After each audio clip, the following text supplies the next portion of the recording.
سبحان اللہ و بحمدہ سبحان اللہ العظیم۔ اعوذ باللہ من الشیطان الرجیم، بسم اللہ الرحمن الرحیم۔ السابقون الاولون من المہاجرین والانصار والذین اتبعوا بإحسان رضی اللہ عنہم ورضوا عنہ وعد لهم جنات تجری من تحتها الانہار خالدین فیہا ابدا ذلک الفوز العظیم۔ صدق اللہ مولانا العظیم وصدق رسولہ النبی الکریم ونحن علی ذلک لمن الشاہدین والشاکرین والحمد للہ رب العالمین۔ وقال اللہ تعالی فی شان حبیبہ ان اللہ وملائکتہ یصلون علی النبی یا ایہا الذین آمنوا صلوا علیہ وسلموا تسلیما۔ اللہم صل وسلم علی سیدنا ونبینا ومولانا محمد وعلی آل سیدنا ونبینا ومولانا محمد وبارک وسلم صلی علیہ۔ اللہ رب العالمین کی بحد تعریف و توصیف اور رسول معظم، رسول محتشم، رسول مکرم صلی اللہ تعالیٰ علیہ وآلہ وسلم پر دل کی عطا گہرائیوں سے ہدیہ درود و سلام کے بعد قابل صد احترام برادران اسلام، السلام علیکم ورحمۃ اللہ وبرکاتہ۔ قرآن مجید فرقان حمید اس سورہ توبہ سے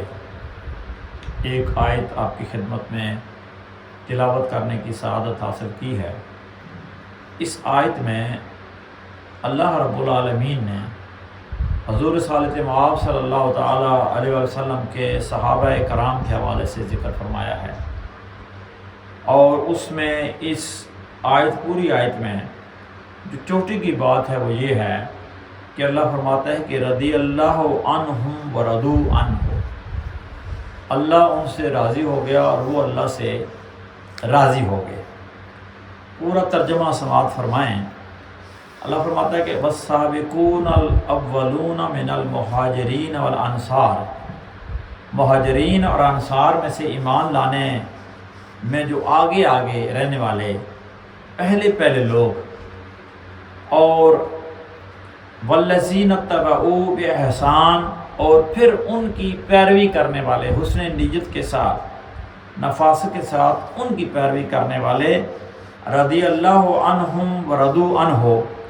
اللہ رب العالمین ان سے راضی ہو گیا اور وہ اللہ سے راضی ہو گئے۔ وعد لهم جنات تجری، اللہ رب العالمین نے ان کے لیے جنت تیار کی ہے، تجری تحت الانہار، کہ جن کے نیچے نہریں رواں دواں ہیں۔ اللہ نے ان کے لیے جنت تیار کی ہے، اور اس جنت، کون سی جنت؟ جس جنت کے نیچے نہریں رواں دواں ہیں، خالدین فیہا، اللہ فرماتا ہے کہ یہ خالدین فیہا ابدا، اللہ فرماتا ہے کہ یہ ہمیشہ اس جنت میں رہیں گے، ہمیشہ۔ ذالک الفوز العظیم، اور اللہ فرماتا ہے یہ بہت بڑی کامیابی ہے، یہ عظیم کامیابی ہے۔ ترجمہ آپ نے سماعت فرمایا۔ اس آیت کا انتخاب کرنے کے لیے میرا ذہن اس طرف گیا کہ یہ جو ہمارا ہفتہ ہے، یہ اس ہفتے میں دو بڑے اہم واقعات اسلامی تاریخ کے ہمارے سامنے آتے ہیں۔ ایک ہے حضرت سیدنا عثمان غنی رضی اللہ تعالی عنہ، جو خلیفہ ثالث ہیں اور حضور رسالت مآب صلی اللہ تعالی علیہ وسلم کے جلیل القدر صحابی ہیں، اور آپ صلی اللہ علیہ وسلم کا داماد ہونے کی نسبت بھی آپ کو حاصل رہی ہے کہ حضرت سیدنا عثمان غنی رضی اللہ تعالیٰ عنہ کو یوم شہادت جو ہے وہ 14 ذی الحج ہے، 12 ذی الحج بھی ہے تاریخ اور 14 ذی الحج بھی ذکر کیا گیا ہے۔ اور دوسری جو نسبت ہے اس ہفتے کو وہ یہ ہے کہ حضرت سیدنا علی المرتضیٰ رضی اللہ تعالیٰ عنہ، وہ بھی نبی کریم صلی اللہ علیہ وسلم کے داماد ہیں، حسنین کریمین کے والد محترم ہیں، خاتون جنت سیدہ فاطمہ الزہرا کے آپ خاوند ہیں، شوہر ہیں، اور ان کو اللہ رب العالمین کی کرم سے، اللہ کی مہربانی سے حضور رسالت مآب صلی اللہ تعالی علیہ وآلہ وسلم نے ایک بہت بڑے اعزاز سے نوازا تھا، اور وہ اعزاز یہ تھا کہ حضور رسالت مآب صلی اللہ علیہ وسلم نے صحابہ کرام کے سامنے ان کے بارے میں فرمایا تھا کہ من کنت مولا ہو فہذا علی مولا ہو، کہ جس کا میں مولا ہوں اس کا علی بھی مولا ہے۔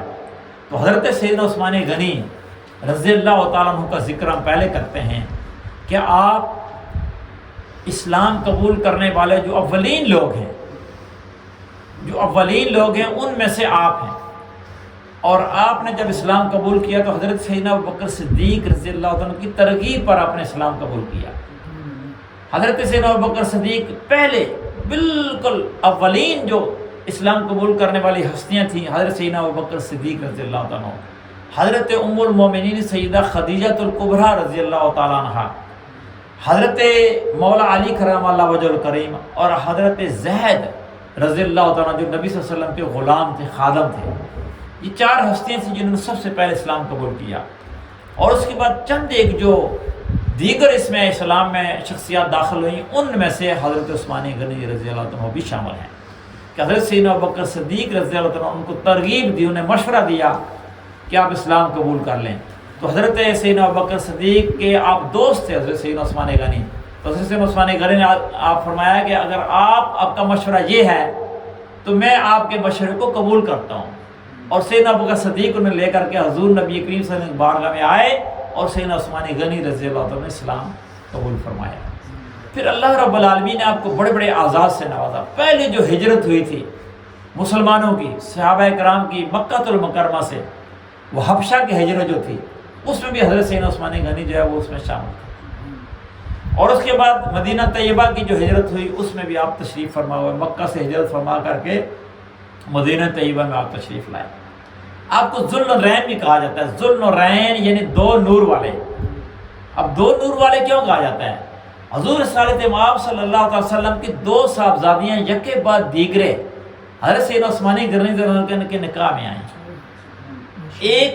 نبی صلی اللہ علیہ وسلم کی صاحبزادی نور نظر سیدنا عثمان غنی رضی اللہ عنہ کے نکاح میں آئیں، اور کچھ عرصے کے بعد ان کا انتقال ہو گیا۔ پھر رسالت مآب صلی اللہ علیہ وسلم نے اپنی دوسری صاحبزادی ان کا نکاح بھی حضرت سیدنا عثمان غنی سے کر دیا، اور پھر حضرت سیدنا عثمان غنی سے دوسری صاحبزادی کا جو نکاح فرمایا وہ بھی غزوہ بدر کے کچھ ہی بعد ان کا بھی انتقال ہو گیا، وہ بھی دنیا سے پردہ فرما گئی۔ اسی وجہ سے جب غزوہ بدر جو ہے نا وقوع پذیر ہوا تو حضرت عثمان غنی جو ہے وہ غزوہ بدر میں شامل نہیں تھے، شریک نہیں ہو سکے تھے۔ خود نبی صلی اللہ علیہ وسلم نے حکم دیا کہ میری جو صاحبزادی ہے، تمہاری زوجہ ہے، وہ بیمار ہے، علیل ہے، تو تم اس کی تیمارداری کے لیے جو ہے وہ موجود رہو مدینہ طیبہ میں، اور تمہیں غزوہ بدر میں شامل نہیں ہونا ہے۔ اور نبی صلی اللہ علیہ وسلم فرمایا کہ غزوہ بدر میں شامل ہونے والوں کو جو فضیلت ملے گی اور جو ثواب ملے گا وہ تمہیں یہاں رہ کر کے ملے گا۔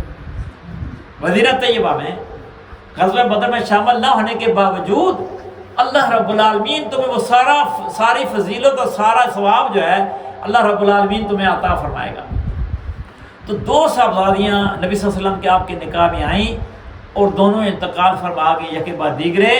اور یہ وہ موقع تھا حضور جب دوسری صاحبزادی کا بھی جو ہے وہ انتقال ہو گیا۔ حضور صلی اللہ علیہ وسلم نے فرمایا کہ اگر میری اتنی صاحبزادیاں ہوتی کہ میں مزید اگر میری اللہ تعالیٰ مجھے بیٹیاں دی ہوتی تو میں جگہ بعد دیگرے عثمان کے نکاح میں دیتا رہتا، یعنی وہ دو کا انتقال ہو گیا۔ اب فرماتے ہیں اگر مزید اللہ تعالیٰ مجھے بیٹیاں عطا فرمائی ہوتی تو وہ میں جگہ بعد دیگرے عثمان کے نکاح میں دیتا رہتا۔ اللہ رب العالمین نے اتنا نوازا ان کو، اور حضور نبی کریم صلی اللہ علیہ وسلم کی اتنی نظر عنایت تھی آپ پر۔ حضرت سیدنا عثمان غنی کے جو فضائل ہیں ان میں سے دو چوٹی کی باتیں جو ہیں وہ یہ ہے کہ بہت بڑے سخی تھے، بہت بڑے سخی۔ اب جب مسلمان جو ہے وہ مکہ المکرمہ سے ہجرت کر کے مدینہ طیبہ میں آئے تو میٹھے پانی کا وہاں بہت بڑا مسئلہ تھا۔ مدینہ طیبہ میں میٹھے پانی کا جو کنواں تھا، مدینہ جو طیبہ کی جو آبادی تھی اس سے 4 کلومیٹر کے فاصلے پر تھا، اور وہ ایک یہودی کی ملکیت تھا۔ اور اس میٹھے پانی کو، ایسا میٹھے سے مراد یہ ہے کہ ایسا پانی جو پینے کے قابل ہوتا ہے، ورنہ وہاں کھاری پانی بھی ہوتے ہیں، نمکین پانی ہوتے ہیں جو پینے کے قابل نہیں ہوتے۔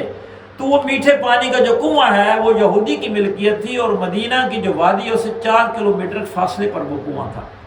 اور وہ جو یہودی ہے وہ مسلمانوں کو پانی فروخت کیا کرتا تھا، بیچا کرتا تھا۔ تو نبی صلی اللہ علیہ وسلم نے ارشاد فرمایا کہ مدینہ طیبہ میں مسلمان جو ہیں ان کو پانی کے حوالے سے جو دقت ہے، جو مشکل ہے، کون ہے جو جنت خریدنا چاہتا ہے اور وہ میٹھے پانی کا انتظام کرے، کنواں خرید کر کے مسلمانوں کے لیے وقف کرے۔ تو حضرت سیدنا عثمان غنی جو ہے انہوں نے یہ بات سنی نبی کریم صلی اللہ علیہ وسلم کی مسجد نبوی میں، اور چپکے سے اٹھ کر کے چلے گئے، مسجد سے چپکے سے نکل گئے، اور پھر آپ گئے اور آپ نے جا کر کے یہودی سے جو ہے وہ کنویں کا سودا کیا۔ وہ پہلے 10,000 اس کے دینار مانگ رہا تھا، لیکن جب حضرت سیدنا عثمان غنی کو اس نے دیکھا تو وہ سمجھ گیا یہ تو بہت خوشحال ہستی ہے، بہت خوشحال مالدار شخصیت ہیں، تو اس نے اپنا دام بڑھاتے بڑھاتے 35,000 جو ہے وہ دینار پر لے کے گیا۔ تو حضرت سیدنا عثمان غنی 35,000 دینار دے کر کے اسے وہ کنواں جو ہے پانی کا خرید لیا، اور واپس آئے، اور واپس آ کر کے حضور نبی کریم صلی اللہ علیہ وسلم بارگاہ میں پیش ہوئے اور عرض کیا، یا رسول اللہ صلی اللہ علیہ وآلہ وسلم، آپ نے فرمایا تھا کہ جو مسلمانوں کے لیے میٹھے پانی کے کنویں کا انتظام کرے گا اس کے لیے جنت کی بشارت ہے، اور اللہ رب العالمین اس سے جنت عطا فرمائے گا، تو کیا وہ پیشکش ابھی تک برقرار ہے، قائم ہے؟ حضور نے فرمایا ہاں۔ تو عرض کیا، یا رسول اللہ وہ کنواں میں نے خرید کر کے مسلمانوں کے لیے وقف کر دیا ہے۔ اور ایک اور موقع آیا، غزوہ تبوک۔ غزوہ تبوک جب موقع تھا، یہ بہت بڑا غزوہ تھا مسلمانوں کا، تو غزوہ تبوک جو تھا وہ عیسائیوں کے خلاف تھا، دراصل یہودی بھی تھے لیکن عیسائیوں کے خلاف تھا بنیادی طور پر۔ جب مسلمانوں کو اطلاع ملی، نبی صلی اللہ علیہ وسلم کو اطلاع ملی کہ یہ عیسائی جو ہیں، نصارہ جو ہیں، یہ مجتمع ہو کر کے، جمع ہو کر کے جو ہے وہ مدینہ طیبہ پر حملہ کرنا چاہتے ہیں مسلمانوں پر، تو حضور رسالت مآب صلی اللہ علیہ وسلم نے منادی کرائی اور آپ نے لشکر تیار کرنے کی جو ہے وہ حکم فرمایا۔ مسلمان جمع آنا شروع ہوئے، لیکن اس وقت حالات ایسے تھے کہ مسلمانوں کی معاشی حالات جو اتنے اچھے نہیں تھے، اور جو باغات تھے کھجوروں کے وہ بھی پھل ابھی تیار نہیں تھا۔ جب کھجوروں کا پھل تیار ہوتا تھا اور پھل منڈی میں جاتا تھا تو پھر مسلمانوں کے اندر جو ہے مال بھی آتا تھا، خوشحالی بھی آتی تھی۔ تو فرماتے ہیں کہ اس وقت وہ جو وقت تھا جس وقت یہ غزوہ تبوک کا لشکر نبی صلی اللہ علیہ وسلم نے تیار کرنے کا حکم دیا، تو کھجوروں کی وہ جو باغات تھے ان کے اوپر جو کھجوروں کا پھل لگا ہوا تھا وہ بھی ادھ پک تھا، پورا پکا ہوا نہیں تھا، ابھی اس میں ٹائم تھا مزید کہ وہ پکتا اور پھر وہ منڈی میں آتا، اور پھر مسلمان جن کے باغات تھے ان میں خوشحالی آتی اور مالداری آتی۔ تو یہ ایسا وقت تھا، تنگی کا وقت تھا، اسرت کا وقت تھا۔ تو رسول اللہ صلی اللہ علیہ وسلم نے جو ہے وہ جب منادی کرائی، صحابہ کرام سارے اکٹھے ہو گئے، تو آپ نے فرمایا کہ یہ مشکل وقت ہے، سخت وقت ہے، اور ہمیں مال کی ضرورت ہے، تو کون ہے جو ہے وہ اس موقع پر جو ہے وہ سخاوت کا مظاہرہ کرتا ہے اور اللہ رب العالمین کی رضا کے لیے جو ہے وہ اپنا مال جو ہے اس غزوہ تبوک کے لیے پیش کرتا ہے، مسلمان لشکر کے لیے۔ تو حضرت سیدنا عثمان غنی کے بارے میں آتا ہے کہ آپ نے 1000 دینار جو ہے حضور صلی اللہ علیہ وسلم کو پیش کیے۔ جب 1000 دینار پیش کیے تو نبی کریم صلی اللہ علیہ وسلم کے روایت میں آتا ہے کہ حضور صلی اللہ علیہ وسلم نے اپنے دامن میں، اپنے جھولی میں وہ دینار ڈالے ہوئے تھے، اور آپ بار بار اعلان کرتے تھے کوئی اور ہے، کوئی اور ہے جنت خریدنے والا، کوئی اور ہے اللہ کی رضا خریدنے والا، اور ان دیناروں کو حضرت صلی اللہ علیہ وسلم ہاتھوں میں ایسے لیتے اور پھر نیچے جھولی میں ڈال دیتے، پھر ایسے اٹھاتے پھر جھولی میں ڈال دیتے، اور آپ نے فرمایا کہ عثمان آج کے بعد اگر تو کوئی بھی عمل کر لے، کوئی ایسا بھی عمل تم سے سرزد ہو جائے جو اللہ رب العالمین کی رضا کے اور منشا کے جو ہے وہ مطابق نہ ہو، تو پھر بھی تمہیں کوئی شے، کوئی تمہارا عمل تمہیں نقصان نہیں پہنچا سکے گا۔ اتنی اللہ رب العالمین کی رضا انہیں حاصل ہوئی، اور نبی کریم صلی اللہ علیہ وسلم اتنے خوش ہوئے آپ پر۔ اب فرمایا اس کے بعد تو جو بھی عمل کرتا رہے، اس عمل کا وہ عمل اگر اچھا نہیں بھی ہے تو پھر بھی تمہیں اس کا کوئی نقصان نہیں پہنچے گا۔ اور سیدنا عثمان غنی نے مزید اس پر یہ کیا، آپ نے فرمایا کہ میرے 1000 اونٹ جو سامان تجارت سے لدے ہوئے ہیں، بھرے ہوئے ہیں، وہ تجارتی قافلہ، ان کو اطلاع ملی کہ وہ تجارتی قافلہ سیدنا عثمان غنی کا 1000 اونٹوں پر وہ مشتمل قافلہ ہے اور سامانوں سے لدا ہوا ہے، تجارت کے سامان سے۔ تو عثمان غنی رضی اللہ عنہ کو اطلاع ملی، اسی وقت بیٹھے ہوئے کہ وہ قافلہ مدینہ طیبہ میں پہنچ چکا ہے۔ آپ کھڑے ہو، آپ نے فرمایا، عرض کیا یا رسول اللہ، وہ پورا قافلہ 1000 اونٹوں کا قافلہ، ماہ سامان میں آپ کی بارگاہ میں پیش کرتا ہوں اللہ کی رضا کے لیے، اس غزوہ تبوک کی تیاری کے لیے۔ اور وہ پورا سارا سامان تجارت اونٹوں سمیت، سواریوں سمیت، وہ آپ نے حضور نبی کریم صلی اللہ علیہ وسلم بارگاہ میں پیش کر دیا۔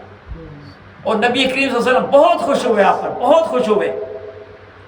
تو حضرت سیدنا عثمان غنی رضی اللہ تعالیٰ عنہ، آپ نے تقریباً 12 سال خلافت کے جو مسند ہے اس پر آپ جو ہے منصب جو ہے اس پر آپ فائز رہے 12 سال۔ وہ کہ آخری جو وقت تھا وہ انتشار کا وقت تھا، جو ریاست تھی مسلمانوں کی، مدینہ طیبہ کی جو ریاست تھی، وہ کہ دور دور تک فتوحات جو ہے وہ پھیل چکی تھی، مصر تک اور کہاں کہاں تک جو ہے وہ فتوحات جو ہے مسلمانوں کی پھیل چکی تھی۔ ریاست جو ہے بہت بڑی، ریاست کی حدیں جو ہیں، بارڈرز جو ہیں بہت دور تک پھیل چکے تھے۔ اور اس دوران جو ہے مختلف جو علاقے تھے ان میں جو گورنرز آپ نے تعینات کیے ہوئے تھے، کئی گورنرز کے بارے میں شکایات آنی شروع ہوئیں، پھر وہاں کچھ انتشار پیدا ہوئے، پھر کچھ ہلا گلا ہوا، کچھ افراتفری ہوئی۔ اسی کے نتیجے میں کچھ لوگوں نے حضرت سیدنا عثمان غنی رضی اللہ عنہ کے گھر کا محاصرہ بھی کیا، اور آپ کا کئی دنوں تک محاصرہ کیا گیا، اور بالآخر حضرت سیدنا عثمان غنی رضی اللہ عنہ کو شہید کر دیا گیا۔ جن لوگوں نے شہید کیا ان میں کچھ وہ لوگ بھی تھے جو خارجی بھی تھے، کچھ وہ تھے جو مصر سے اور ادھر ادھر سے دیگر صوبوں سے، علاقوں سے آئے ہوئے تھے۔ تو اس طرح کچھ اس میں ایسے بھی صحابہ کرام تھے جو کہ مدینہ طیبہ میں رہنے والے تھے، لیکن وہ بھی اس میں مغالطے کی وجہ سے، غلط فہمی کی وجہ سے اس میں وہ بھی کچھ نہ کچھ کسی حد تک اس میں کچھ لوگ شریک ہو گئے۔ تو اس طرح حضرت سیدنا عثمان غنی رضی اللہ عنہ کو یہ 12 ذی الحج وہ آپ کی شہادت ہوئی۔ اور یہ بھی روایت کیا جاتا ہے کہ جب آپ کی شہادت ہوئی تو آپ قرآن مجید جو ہے وہ تلاوت فرما رہے تھے، اور جب آپ کے جسم سے خون بہا شہادت کی وجہ سے، تو وہ قرآن مجید جو آپ تلاوت فرما رہے تھے اس پر وہ خون جو ہے اس پر بھی گرا، اور اس قرآن کے اوراق جو ہیں وہ خون آلود بھی ہوئے۔ اللہ رب العالمین نے آپ کو بڑے فضائل اور بڑے مقامات سے نوازا ہوا تھا۔ دوسری جو نسبت میں نے عرض کی ہے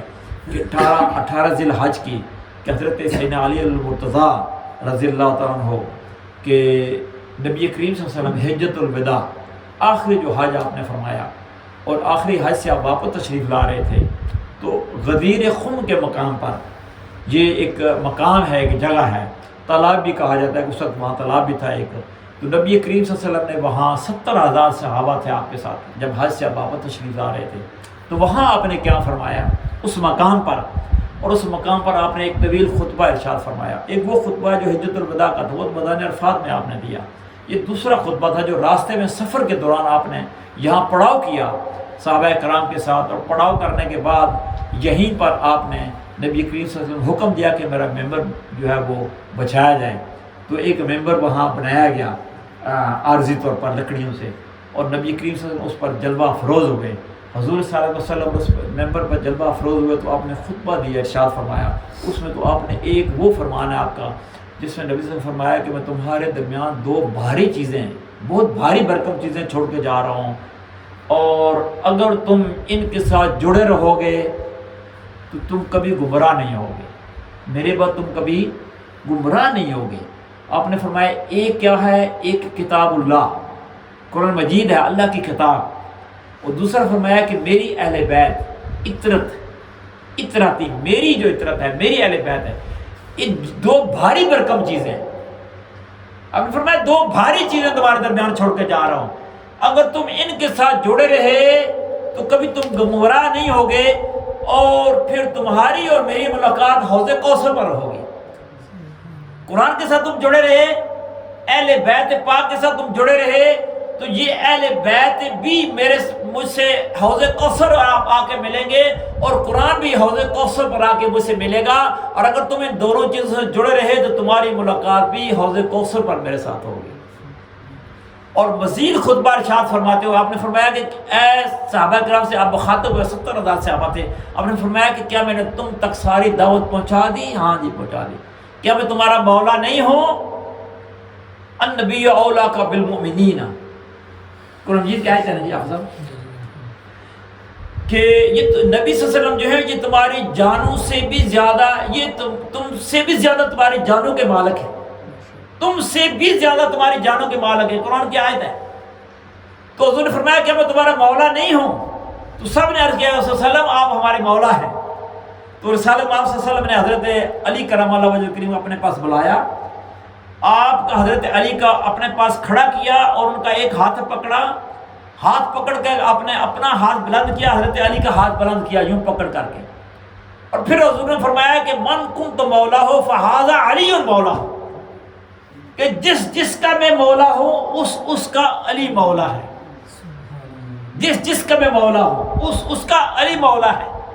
اور پھر مزید اس پر نبی کریم نے فرمایا کہ مختلف مواقع فرمایا، حضرت مولا علی کے بارے میں فرمایا کہ جو تجھ سے بغض رکھے گا اس نے گویا مجھ سے بغض رکھا ہے، اور جو مجھ سے بغض رکھے گا اس نے گویا اللہ سے بغض رکھا ہے، تجھ سے دشمنی رکھے گا اس نے گویا مجھ سے دشمنی رکھی ہے، اور جو مجھ سے دشمنی رکھے گا اس نے گویا اللہ سے دشمنی کی ہے۔ اور پھر ایک موقع پر نبی کریم نے فرمایا کہ لحموں کا لحمی، جسموں کا جسمی، علی تیرا جو خون ہے وہ میرا خون ہے، تیرا جو گوشت ہے میرا گوشت ہے۔ اور ہجرت کے موقع پر جب ہجرت کے بعد جب نبی صلی اللہ علیہ وسلم نے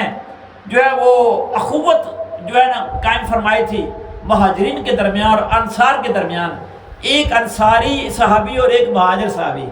دونوں کو جوڑ کے آپس میں بھائی بھائی کے رشتے میں ان کو جو ہے وہ پرویا تھا، زنجیر میں ڈالا تھا، ہر ایک انصاری اور ایک مہاجر کو آپس میں بھائی میں بنا دیا، اور حضرت علی کرم اللہ وجہ کریم جو ہے وہ رہ گئے۔ نبی صلی اللہ علیہ وسلم نے کسی کے ساتھ ان کو بھائی نہ بنایا، کسی رشتے میں نہ جوڑا، تو حضرت علی کرم اللہ وجہ کریم کی آنکھوں میں آنسو آ گئے۔ تو نبی صلی اللہ علیہ وسلم نے فرمایا کہ علی کیوں رو رہے ہو؟ عرض کیا جو صلی اللہ علیہ وسلم آپ نے سب انصار اور مہاجرین کو آپس میں بھائی اور بھائی بنا دیا، میرا بھائی آپ نے کسی کو بھی نہیں بنایا۔ حضور نے فرمایا کہ علی تو میرا بھائی ہے اور میں تمہارا بھائی ہوں۔ یہ اتنا بڑا عذاب فرمایا تو میرا بھائی ہے اور میں تمہارا بھائی ہوں۔ اور پھر انہیں بھی حضرت عثمان غنی رضی اللہ عنہ کی طرح داماد رسول صلی اللہ علیہ وسلم ہونے کا شرف اللہ تعالیٰ نے عطا فرمایا، کہ نبی کریم صلی اللہ علیہ وسلم کو پیاری بیٹی سیدہ فاطمہ الزہرا جنہیں خاتون جنت کہا جاتا ہے، اور اللہ نے بڑے ان کو فضیلتیں عطا فرمائی تھیں، ان کا نکاح جو ہے وہ حضرت مولا علی کرم اللہ وجہ کریم سے جو ہے اللہ کے حکم سے، یہ بھی بڑی مزے کی بات ہے کہ نبی کریم صلی اللہ علیہ وسلم سے مختلف صحابہ نے حضرت سیدہ خاتون جنت کا رشتہ مانگا، تو حضور نے فرمایا کہ میں یہ فیصلہ نہیں کروں گا، یہ فیصلہ اللہ نے کرنا ہے، میری بیٹی فاطمہ کا جو نکاح ہے یہ اللہ نے فیصلہ کرنا ہے۔ اور جب جبریل امین یہ خبر لے کر کے آپ کے پاس آئے، وحی لے کر کے آئے، یا رسول صلی اللہ علیہ وسلم اللہ رب العالمین نے حکم دیا ہے کہ سیدہ فاطمہ کا نکاح حضرت علی سے کریں، اس پر پھر نبی کریم صلی اللہ علیہ وسلم نے اعلان فرمایا کہ اب اللہ رب العالمین نے مجھے حکم دے دیا ہے، اللہ نے جو ہے وہ یہ جو فیصلہ کیا ہے اس پر عمل درآمد ہوگا۔ پھر حضرت علی کرم اللہ وجہ کریم اور سیدہ فاطمہ الزہرا خاتون جنت رضی اللہ عنہا کا نکاح کیا گیا۔ تو اللہ رب العالمین نے حضور نبی کریم صلی اللہ علیہ وسلم کے جتنے بھی صحابہ ہیں سب کو فضیلتوں سے نوازا ہے، لیکن یہ جو آیت میں نے پڑھی ہے اس میں فضیلت کی جو درجات ہیں صحابہ کرام میں، فرمایا کہ سب سے پہلے جنہوں نے اسلام قبول کیا، قافلہ اولین جو ہے، سب سے پہلے جنہوں نے اسلام قبول کیا، اور پھر ان کے بعد معان بعد جنہوں نے اسلام قبول کیا، اللہ فرماتا ہے ان کو جو اللہ رب العالمین نے فضیلتیں عطا فرمائی ہیں وہ کوئی اور صحابی ان کے درجے کو نہیں پہنچ سکتا۔ پہلے وہ چار جو میں نے عرض کیا ہے، سیدنا ابوبکر صدیق، حضرت سیدہ خدیجہ الکبریٰ، حضرت علی کرم اللہ وجہ کریم، حضرت زید، یہ چار، یہ قافلہ اول ہے۔ اور اس کے بعد جو ہے وہ پھر حضرت سیدنا عثمان غنی ہے، جیسے اس طرح کچھ اور صحابہ کرام ہیں جو اسلام جنہوں نے قبول کیا، یہ بھی اولین میں اور سابقون میں جو ہے وہ شامل ہو رہے ہیں۔ اس کے بعد جو ہے پھر جو غزوہ بدر کے بعد جو صحابہ کرام ہوئے، اللہ رب العالمین نے جو فضیلتیں اور درجات عطا فرمائے ہیں، اور نبی کریم صلی اللہ علیہ وسلم جو احادیث جو ہے ان کی آپ کی جو ہے اس پر شاہد ہے کہ جو بدر سے پہلے کے صحابہ ہیں وہ بدر کے بعد والے صحابوں سے افضل ہیں۔ بدری صحابہ جو ہیں یا بدر سے پہلے جو اسلام قبول کر چکے تھے وہ بعد میں اسلام قبول کرنے والوں سے افضل ہیں، اور پھر ان سے جو فتح مکہ کے بعد جو ہے وہ جو دار اسلام میں داخل ہوئے وہ بعد میں وہ تیسرے درجے پر آتے ہیں صحابہ کرام میں سے۔ صحابی ہونے کے ناطے تو ہیں سارے، لیکن اللہ نے جو درجات عطا فرمائے ہیں کہ یہ اولین میں سے ہیں، یہ پھر اس کے بعد والے ہیں، پھر اس کے بعد والے ہیں، تو سب سے صحابہ میں کم درجہ جو ان کا ہے جو فتح مکہ کے بعد جنہوں نے اسلام قبول کیا۔ تو یہاں اللہ نے فرمایا کہ وہ جو سب سے پہلے اسلام لانے والے ہیں، آگے آگے رہنے والے ہیں، آگے آگے سبقت اختیار کرنے والے، پہل کرنے والے، پھر اس کے بعد جو دوسری صف میں آئے وہ پھر فرمایا کہ ان کے بعد وہ جو ان صحابہ کرام کے بارے میں عقیدت اور محبت رکھتے ہیں اور ان کی پیروی کرنے والے ہیں، اللہ رب العالمین ان سے بھی راضی ہو گیا۔ اب بعض اوقات جو ہے آپ دیکھیں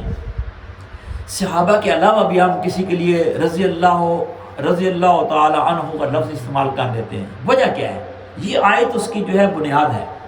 اللہ فرما رہا ہے کہ وہ جو صحابہ ہیں جو پہلے اول آگے آگے رہنے والے، سب کا اختیار کرنے والے، اور پھر اس کے بعد دوسرے درجے والے جو ہیں، اس کے بعد پھر تیسرے درجے والے، اللہ فرماتا ہے یہ جو صحابہ کرام ہیں ان کی پیروی کرنے والے، ان کے ساتھ حسن عقیدت رکھنے والے اور حسن نیت کے ساتھ ان کی جو ہے وہ اتباع کرنے والے جو ہیں، وہ اللہ ان سے بھی راضی ہو گیا اور وہ اللہ سے راضی ہو گئے۔ اور اللہ فرماتا ہے پھر اللہ رب العالمین کے لیے ایسی جنت تیار کی ہے کہ جس جنت کے نیچے نہریں رواں دواں ہیں، نہریں ان کے نیچے جاری و ساری ہیں، اور اللہ رب العالمین کو جنت میں اس جنت میں داخل فرمائے گا، اور وہ ہمیشہ اس جنت میں رہیں گے، خالدین فیہا ابدا، ہمیشہ اس جنت میں رہیں گے۔ ذالک الفوز العظیم، اللہ فرماتا ہے یہ بہت بڑی کامیابی ہے، بہت بڑی کامیابی ہے، چھوٹی کامیابی نہیں ہے، بہت بڑی کامیابی ہے۔ کامیابی کے اپنے درجات ہوتے ہیں، جس کو فوز العظیم اللہ تعالیٰ فرما دینا تو وہ اس سے بڑی کامیابی کوئی بھی نہیں ہے، یہ اعلیٰ ترین کامیابی ہے۔ اللہ فرماتا ہے جن لوگ ہیں جنہوں نے سبقت اختیار کی اسلام قبول کرنے میں اور آگے آگے رہے ہیں، مہاجرین تھے یا انصار تھے، انصار جو ہیں وہ یہ جنہوں نے نبی صلی اللہ علیہ وسلم کی بیعت کی جب حضور نبی کریم صلی اللہ علیہ وسلم ابھی مکہ المکرمہ میں تھے، آپ ہجرت نہیں کی تھی آپ نے مدینہ طیبہ میں، تو چھ انصاری تھے، انصار کے افراد اشخاص جنہوں نے نبی صلی اللہ علیہ وسلم کے آخر بیعت کی تھی مکہ المکرمہ میں، اور وہ اسلام قبول کیا تھا انہوں نے۔ اس کے بعد پھر 12 تھے دوسری بیعت میں جو انصار تھے، وہ اسلام انہوں نے قبول کیا تھا۔ تو یہاں جو علماء لکھتے ہیں وہ کہتے ہیں کہ وہ جو 6 انصاری جو تھے جنہوں نے سب سے پہلے نبی صلی اللہ علیہ وسلم کی بیعت کی ہجرت سے بھی پہلے، تو وہ بھی ان میں آ رہے ہیں جو سب کو اختیار کرنے والے ہیں، جو پہل کرنے والے ہیں، ان میں ان کا جو ہے شمار ہوگا۔ اور جنہوں نے بعد میں 12 نے جو ہے وہ اسلام قبول کیا، نبی صلی اللہ علیہ وسلم کی بیعت کی، تو وہ دوسرے درجے میں آئیں گے۔ اللہ رب العالمین حضور صلی اللہ علیہ وسلم کے صحابہ کرام اور اہل بیت پاک ان کے درجات بلند فرمائے، اور ان کے ساتھ ہماری تعلق، ہماری عقیدت اور ہمیں ان کی پیروی کرنے کے، اتباع کرنے کے اللہ رب العالمین توفیق عطا فرمائے، ان کی محبت اللہ رب العالمین ہمیں نصیب فرمائے۔ اسی پر اکتفا کرتے ہیں، اور اب تھوڑی دیر کے لیے انشاءاللہ العزیز جو ہے وہ ذکر کرتے ہیں اس کے